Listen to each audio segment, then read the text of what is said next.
Building a better Bay Area. Moving forward, finding solutions. This is ABC 7 News. Hi there, I'm Kristen Z. You're watching Getting Answers live on ABC 7, Hulu Live, and wherever you stream.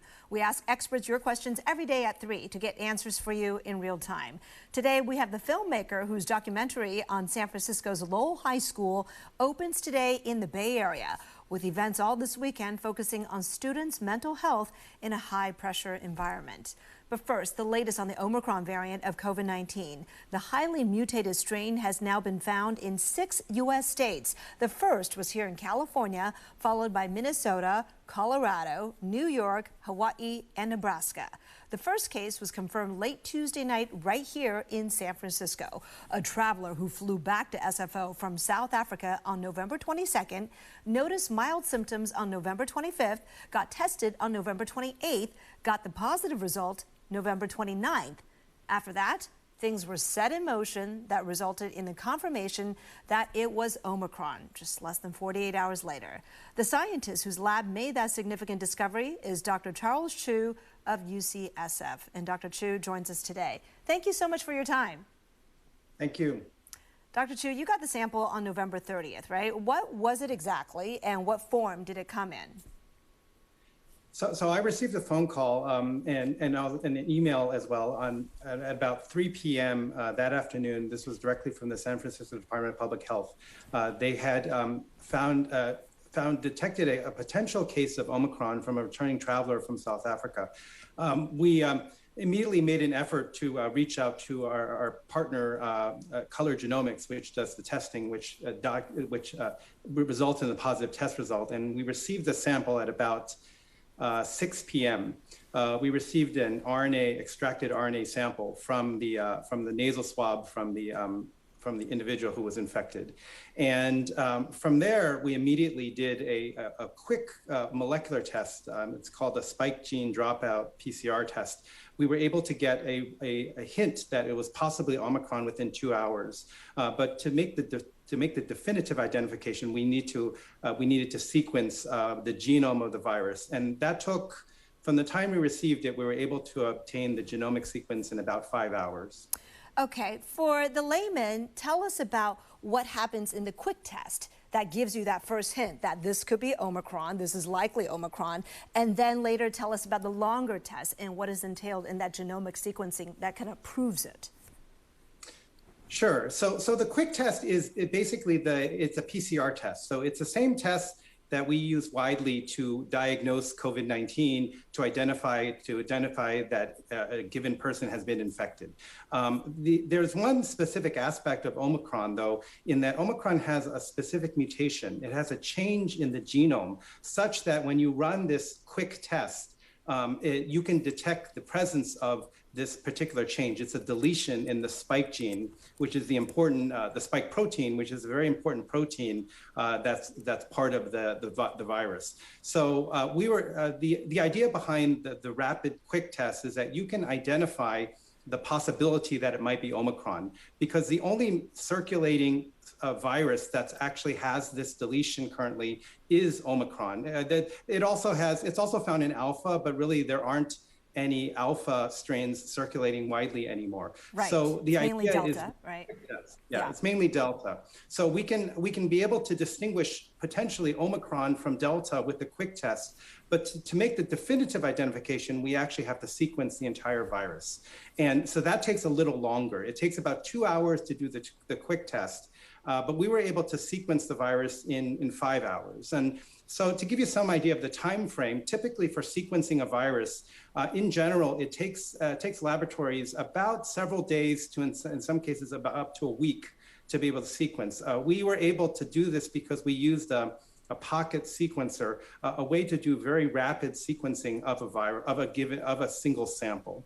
Okay. So we were able to get an answer in about 5 hours after receiving the sample. Look, I see tubes, I see little dishes, but what exactly happens in the sequencing process?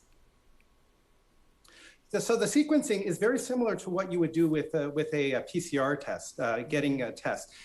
We essentially prepare a sequencing library, and all it involves is adding reagents to these tubes and incubating them at certain temperatures. But what you do is you basically conduct a series of chemical reactions. And ultimately, the idea is you generate this library, which is basically a couple of droplets of liquid in a tube. But once you have the tube, you can actually take a little bit of that and put it onto a sequencing instrument or a machine, and that will produce sequences.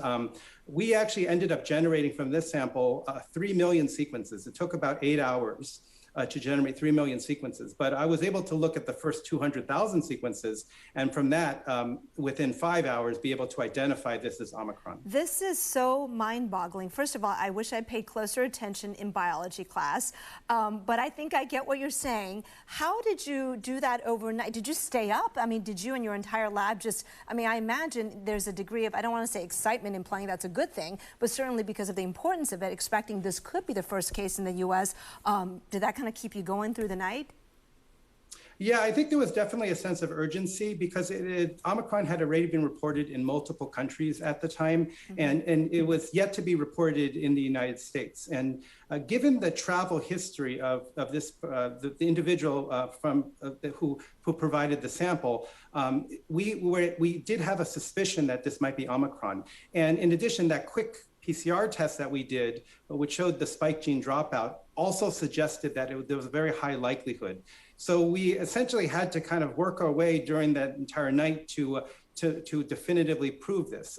So I should mention that it took us about 5 hours to make an identification, but ultimately you want to recover the 100% of the genome. We ended up, after 5 hours, we only had about half of the genome. You could say 50% of the genome. So the genome itself is about 33,000 or more, 35,000 bases long. So it's a pretty long viral genome. And we got about 50% of it in 5 hours, but it took us until 4 a.m. to get the whole thing. Right. I mean, you had to understand all of it, even beyond just knowing that it was Omicron, right?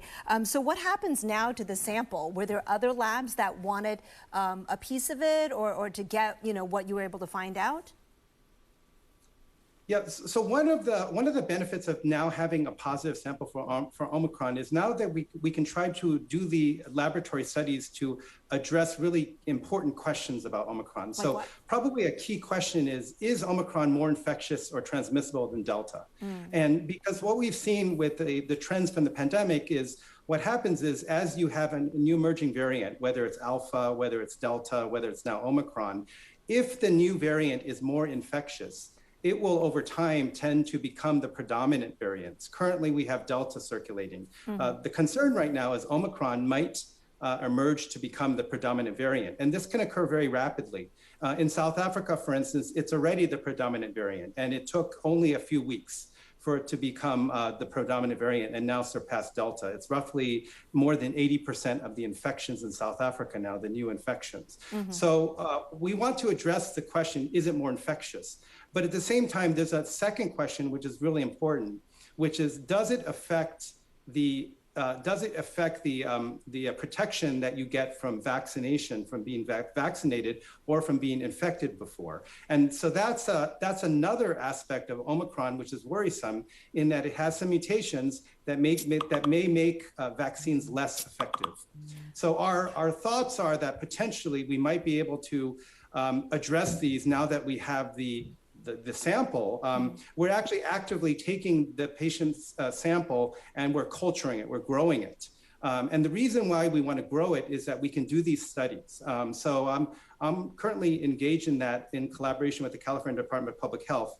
But in addition to that, it's our hope that in a few days, probably by early next week, we may have a culture growing so that we can then share it widely with laboratories to answer these important questions. And then what would they do with that to get at those answers?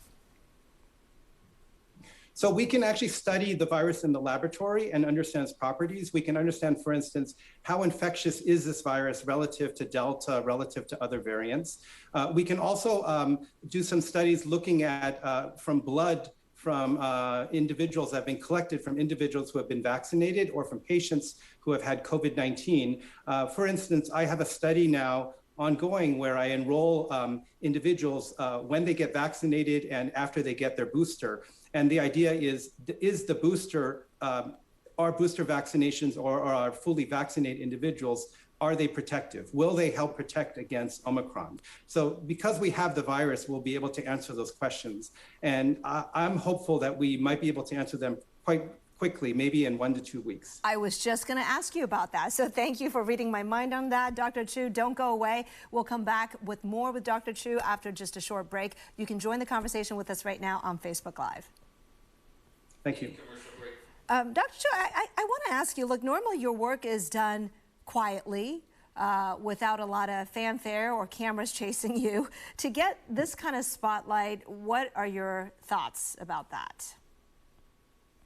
Yeah, I wanted to highlight two things. I think the first thing I wanted to highlight is that, which I didn't have a chance to, but I wanted to highlight that this is not just the effort of my laboratory. Mm-hmm. It really involves a very close collaboration and partnership with commercial labs like Color Genomics, with the California Department of Public Health and the San Francisco Department of Public Health. So it's really we've set up I believe a pretty robust network here, a surveillance network where we can rapidly identify new variants. And I think that the detection of this, of the first case is an example of how rapidly we can work when we work together. Mm-hmm. Absolutely. Real quickly, I don't know if you're a part of this conversation that's ongoing, but how is that traveler doing? Still testing negative, still recovering? Yeah, I don't think I can provide that information. I mean, I do know that information, but I think that would be best left up to the San Francisco. Right. And are you privy to whether, you know, the CDC has been in touch with everybody else on that flight that this person was on? Well, there has been extensive contact tracing, and what has been reported is that all of the contacts or close contacts of the individual have tested negative to date. Right. That part I do know, and that is reassuring, but I think a lot of us are still wondering what happened to everybody else on that plane, right? If there was one case, there was most likely more, you know, so. But we don't know that, right? We don't know that. we don't know that yet, yeah. And so, I'm not privy to that information. Okay. Yeah. All right, we'll be back with a few more minutes with Dr. Chu. I see your questions, Elena. They are good ones, so we'll ask the doctor when we come back. About 10 seconds. 10, 9, 8, 7, 6, 5 seconds, 4, 3, 2, 1. And we are back with UCSF's Dr. Charles Chu. His lab discovered the first confirmed Omicron variant case in the U.S., and he wanted to emphasize, with a lot of help from other agencies, the state and the San Francisco Department of Public Health. If you don't mind addressing some of our viewer questions, Elena wants to know, for the people who have successfully secured the vaccine and are waiting to get the booster, should the booster be put on hold as we await the Omicron-specific vaccine if it comes out? What do you think? Well, the recommendations from the local and state public health agencies, as well as from the CDC, is that all Americans who are eligible to get the booster should receive it. And I believe that the booster should not be put on hold. Because it's already been shown that the booster does increase your antibody level or degree of immune protection to other variants. And Omicron does share some of the same mutations that are found in other variants, such as Alpha and Delta. Although we don't currently know exactly what impact Omicron will have on your immune protection, it's very likely that getting the booster will boost it, so that so it's less likely that Omicron it would make you more protected from getting infected by Omicron. This is likely to be the case, although we have yet to show it. But it's my hope that that we and others will be able to answer the question on exactly what impact Omicron will have on vaccinations. But I think in the meantime, it's absolutely critical that you get vaccinated if you're not, and that you get the booster if you are eligible for getting it. Okay. Dr. Chu, ABC News is currently reporting at least 6 states. I'm seeing some other news outlets, Wall Street Journal, saying at least 9 states now have Omicron. I know this doesn't come as a surprise to you, but it says at least 2 of the states reported community spread. What does that mean? Yes, so community spread was not reported in the California case, and that was because the California case was associated with returning travel from South Africa. What community spread means is that there is spread between individuals within a community. In other words, that's typically not travel related. So what that means is that there have been some cases that have been identified. One example would be, I believe, the case in Minnesota, where the affected case had traveled to a convention or to a meeting in New York. So what that means is that community spread means that individuals they were infected while at home or in their communities, and it's not travel associated. Okay. And what it does suggest, I should also mention that what it does suggest is that now the virus is, which we probably suspected all along, is now the virus is circulating here in our communities. That it's not just we're not just getting cases that are imported from other countries such as South Africa. Okay, so we had the one case, the first one in San Francisco, and then we had another one confirmed in Los Angeles yesterday. Have you tested more samples for Omicron since then? Yes, we have been testing more samples for Omicron, and I can't, and others have been testing as well, and I can tell you that there are some, again, some potential Omicron cases that were revealed by the rapid PCR tests, but we still have to do the sequencing to confirm that they're Omicron. So there are some potential additional cases that we will report as soon as we confirm the result. All right. Look, as we await, you, scientists like you, finding out more about Omicron and whether it is more capable of eluding the vaccine or causing more serious illness, I think a lot of viewers are kind of hanging on to hope, seeing the initial reports of milder cases out of South Africa and hoping that that will be the case. But even if that does turn out to be the case, can you talk about what, allowing this virus to continue, without vaccinations, what that means for future mutations and future variants and severity of those? Yes, I think it's a real challenge for us because as long as the virus continues to circulate, we know that this is a virus that has mutated and will continue to mutate and evolve over time, as long as there's ongoing circulation. And this is why it's absolutely critical that we get as many people vaccinated as possible, because vaccination is really our best tool for minimizing or decreasing the amount of transmission, and as well as decreasing the number of hospitalizations and deaths due to COVID-19. I think one message that we can understand from Omicron is that we don't really exist in a bubble. It's not just in our local community, in the state, or even nationally. We have to get this pandemic under control globally if we want to prevent this, what appears to be a never-ending cycle of emerging variants. All right, Dr. Charles Chu of UCSF, thank you so much for talking with us today and sharing your discovery. Really appreciate it. Thank you. Coming up next, we'll talk with the filmmaker behind a documentary out now about the pressures at Lowell High School in San Francisco. Much more on this coming up next. In commercial break. We are in commercial break. Everybody, thank you for watching today. I think you'll really enjoy our next segment. I want to tell you about a film that's out, Try Harder. If you're looking for something to do this weekend, you can see it here in San Francisco, and it'll give you new insight into San Francisco's magnet school, Lowell High School. I'll be right back. Do we have a question for our viewers? Just a pretty shot. Okay. Wow, that is gorgeous.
Welcome back. San Francisco's high-achieving Lowell High School has been in the news over the school district's revision of its admissions process.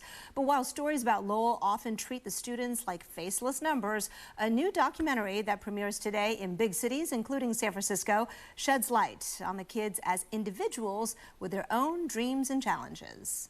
They're objectively under more pressure. It's the best.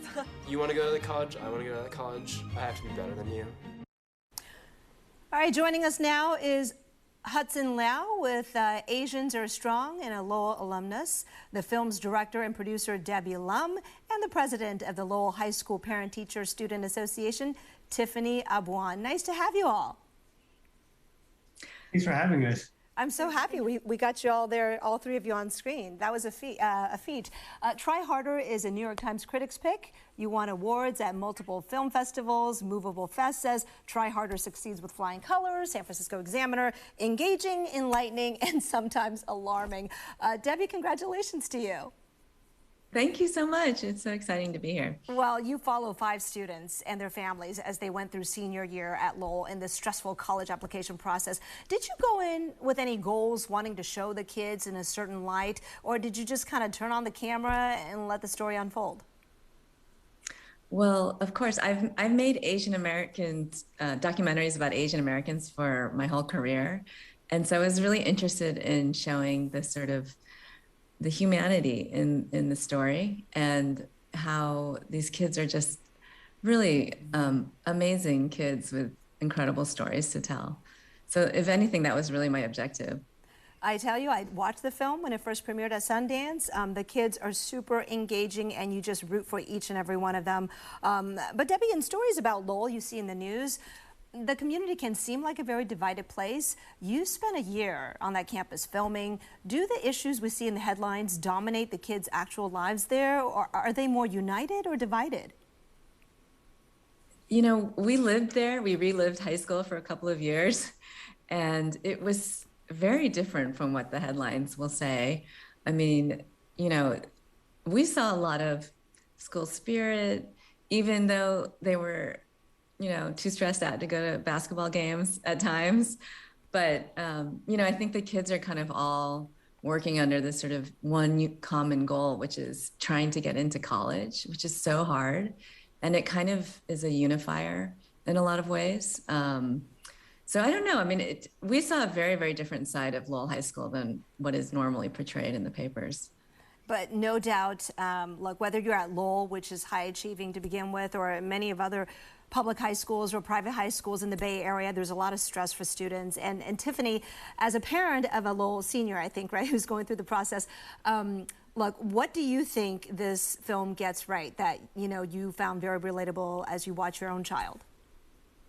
I think what it gets right is that there are a lot of external pressures. And that in turn, it becomes internal pressures for the students. And we as a society have pushed education, which is important, but a 4-year university isn't for everyone, and a specific type of university isn't for everyone. And I think that we can have more conversations around different options after high school without all the pressure and the stress. Right. I mean, that coming from parents is helpful. Also, I think because you want to focus on mental health and help kids deal with stress, the PTSA is hosting a showing this Sunday, right? Complete with a lot of events to help kids. Tell us about that. Sure. The showing will be on Sunday at 1:45 p.m. at the Regal Theater at Stonestown, and we'll also be having an ear acupuncture clinic with help from the ACTCM, so that's the American College of Traditional Chinese Medicine. Okay, that's great. So kids can see the film, parents, families, right? And then they can also get the mental health activities. Hudson, you're a Lowell alumni, right? And part of a coalition of AAPI groups right now promoting Try Harder's opening weekend. Why are you putting in all this effort to ensure that Try Harder is seen by many people? Our mission is really to empower and protect the Asian community right now, and that's really top of mind. And one of the most important things for us to do is change this narrative and stereotype among Asian Americans, especially with the passive model minority myth. And I think Debbie's film does a a massive impact on helping people understand our story.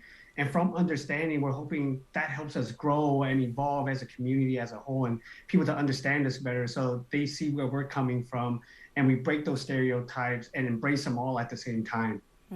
It's a timely message, you know, important for our times, no doubt. And when I saw the movie, Debbie, it did strike me like, oh, look, tiger moms come in all colors, right? You really can't, you know, stereotype. Look, it's college application season, and what I got from the film, Debbie, is that even though many of the kids didn't get into their dream schools, what they thought was #1 and so important, they ended up succeeding where they went. That's an important message, right? You know, one of our students who went through the whole thing, he's one of, like, everyone loves him in the story. When he saw the film, he basically said, God, I wish I could have given that high school kid of mine self a big hug and just told him it's all going to be all right. You know, because, you know, you have to, kids are trying really hard. It's like one of their first big dreams that they're trying to achieve. And, you know, they're resilient, even if, you know, by today's standard, most kids, when they're applying to college, they will get rejected. It's actually part of the process, you know. But yeah, I think that they do give us a lot of hope, these kids, especially the kids that we followed. You know, it's like the Lowell story is, it's both inspiring and powerful, but it's also pretty universal. Yep. It's so really where can people see Try Harder? I know you have at least a 1-week run here in the San Francisco Bay Area. Where can folks go, and where can they find out more information? Yes, it officially opens tonight in San Francisco at the Regal Theater in Stonestown Mall. It's also in the Regal Theater in Berkeley as well. And it's, you know, opening weekend is when we're trying to get everyone to come out and just show everybody that we're sort of the crazy rich Asians of documentaries this year. All right. Well, Debbie Lum, congratulations to you. Hudson and Tiffany, thank you for joining us. Don't go away. We'll take a short break on the air and continue this conversation on Facebook Live. All right, thank you, all three of you. I know that was a lot of information and good stuff to pack into a short amount of time. Time flies when you're on TV. We have about 2 more minutes to finish our conversation here on streaming. The on-air portion is over. But Hudson, I would like to know, as an alum, right, what do you think you got out of being in that environment that, as Debbie portrayed in the film, was pretty high pressure, you know, pressure cooker, where everybody is strong in their own ways and finding your own way. How do you think that shaped you? I think it highlights the culture of the people there. It's not like a physical location that Lowell somehow in Sunset, California and San Francisco created pressure. It's the culture of the kids, the atmosphere that really shapes the student. And as you can see, each one of them starts to find their own struggle and their own answers in their own way. It is the relationship with the parents that shape a lot of it, because we're so malleable at that age. And it really highlights how impactful that mother and son, or father and son, family and daughter relationship like permeates throughout everyone's relationship. And it's kind of like, oh, yeah. When we talk about it, we know how our other friends' parent relationship is likely without having to talk about it. So there's this unspoken camaraderie and bond that we all share together. Well, that is great to hear, and it looks like you are strong, forged in the fire for the experience. Tiffany, best of luck to your, is it son who's going through the application? Yeah. I hope he didn't have too much of a heart attack a couple days ago when the UC portal kept crashing. That's not that day, but the Common App. Oh, it was the Common App? Okay, yeah. That as well. Or both, right? And I know CSU both as well, so... Yeah, that's the subject of another interview in a coming day. Debbie, congratulations once again. The film is Try Harder. I hope everybody gets a chance to see it. It's wonderful. All right, take good care. Thank you all. Thank you, Kristen. Thank you. 8, 7, 6, 5 seconds, 4, 3, 2, 1. And thank you so much for joining us today on this interactive show, Getting Answers. Today we talk with a UCSF doctor whose lab was the first to confirm the Omicron variant in the U.S. We'll be back for ABC 7 News at 4. World News Tonight is coming up next. Bye-bye.